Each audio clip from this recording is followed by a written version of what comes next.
देख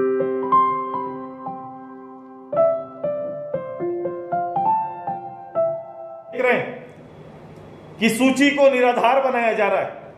ये कॉमन है कि एवरेज जो भी हमारे यहाँ डेथ रेट है उससे अगर ये 2 महीना में ज्यादा डेथ हुए हैं तो कहीं ना कहीं इसी संक्रमण के इर्द गिर्द हैं या यही कारण रहा है। आज के दिन में अगर किसी को कोई असाध्य रोग का बीमार व्यक्ति हॉस्पिटल नहीं पहुंच पाता, इसलिए चूंकि सारे हॉस्पिटल को कोविड हॉस्पिटल बना दिया था और ये पूरा डर था कि वो व्यक्ति अगर हॉस्पिटल जाएंगे तो संक्रमण होने का डर रहेगा और हमेशा डॉक्टर इस बात की चेतावनी देते थे। तो कई महीनों तक उनके लिए कोई सुविधा बहाल नहीं रही, तो जिसके कारण कई लोगों को जान गंवानी पड़ी, क्योंकि उनको जो इलाज मिलना चाहिए था मिलता था वो रेगुलर मिल नहीं पाया।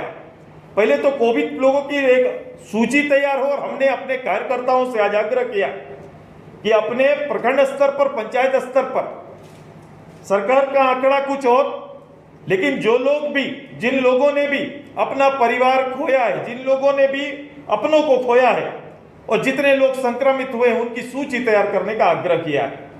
वो परिवार के साथ बैठकर उनके अगर प्राथमिक तौर पर इलाज अगर कहीं संभव हो पाया तो, और नहीं हो पाया तो, चूंकि उस समय भय था, आप देखेंगे कि भाई आज उन भय की स्थिति थी, कोई हॉस्पिटल आना नहीं चाहता था।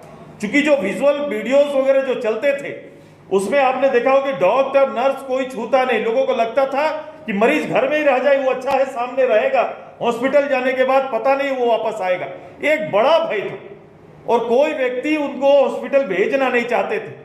तो अधिकतर केस ऐसे इस प्रदेश के अंदर हुआ है कि लोग हॉस्पिटल पहुंच नहीं पाए और गांव में ही संक्रमण हो गए, या तो ठीक हो गए या उनको जान गंवानी पड़ी।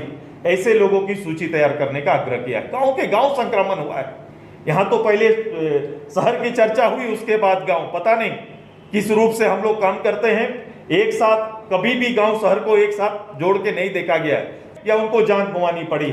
ऐसे लोगों की सूची तैयार करने का आग्रह किया। गांव के गांव संक्रमण हुआ है। यहाँ तो पहले शहर की चर्चा हुई, उसके बाद गांव। पता नहीं किस रूप से हम लोग काम करते हैं, एक साथ कभी भी गांव शहर को एक साथ जोड़ के नहीं देखा गया कि एवरेज जो भी हमारे यहाँ डेथ रेट है उससे अगर ये 2 महीना में ज्यादा डेथ हुए हैं तो कहीं ना कहीं इसी संक्रमण के इर्द गिर्द हैं या यही कारण रहा है। आज के दिन में अगर किसी को कोई असाध्य रोग का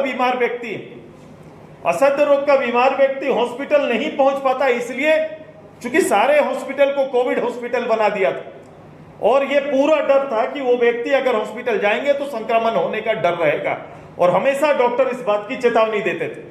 तो कई महीनों तक उनके लिए कोई सुविधा बहाल नहीं रही, तो जिसके कारण कई लोगों को जान गंवानी पड़ी, क्योंकि उनको जो इलाज मिलना चाहिए था मिलता था वो रेगुलर मिल नहीं पाया। पहले तो कोविड लोगों की एक सूची तैयार हो और हमने अपने कार्यकर्ताओं से आज आग्रह किया कि अपने प्रखंड स्तर पर, पंचायत स्तर पर सरकार का आंकड़ा कुछ और, लेकिन जो लोग भी, जिन लोगों ने भी अपना परिवार खोया है, जिन लोगों ने भी अपनों को खोया है और जितने लोग संक्रमित हुए हैं उनकी सूची तैयार करने का आग्रह किया है। वो परिवार के साथ बैठकर उनके अगर प्राथमिक तौर पर इलाज अगर कहीं संभव हो पाया तो, और नहीं हो पाया तो, चूंकि उस समय भय था, आप देखेंगे कि भाई आज उन भय की स्थिति थी, कोई हॉस्पिटल आना नहीं चाहता था। चूंकि जो विजुअल वीडियोस वगैरह जो चलते थे उसमें आपने देखा हो कि डॉक्टर नर्स कोई छूता नहीं, लोगों को लगता था कि मरीज घर में ही रह जाए वो अच्छा है, सामने रहेगा, हॉस्पिटल जाने के बाद पता नहीं वो वापस आएगा। एक बड़ा भय था और कोई व्यक्ति उनको हॉस्पिटल भेजना नहीं चाहते थे। तो अधिकतर केस ऐसे इस प्रदेश के अंदर हुआ है कि लोग हॉस्पिटल पहुंच नहीं पाए और गांव में ही संक्रमण हो गए, या तो ठीक हो गए या उनको जान गंवानी पड़ी। ऐसे लोगों की सूची तैयार करने का आग्रह किया। गांव के गांव संक्रमण हुआ है। यहाँ तो पहले शहर की चर्चा हुई, उसके बाद गांव। पता नहीं किस रूप से हम लोग काम करते हैं, एक साथ कभी भी गांव शहर को एक साथ जोड़ के नहीं देखा गया या उनको जान गंवानी पड़ी। ऐसे लोगों की सूची तैयार करने का आग्रह किया। गांव के गांव संक्रमण हुआ है। यहाँ तो पहले शहर की चर्चा हुई, उसके बाद गांव। पता नहीं किस रूप से हम लोग काम करते हैं, एक साथ कभी भी गांव शहर को एक साथ जोड़ के नहीं देखा गया है।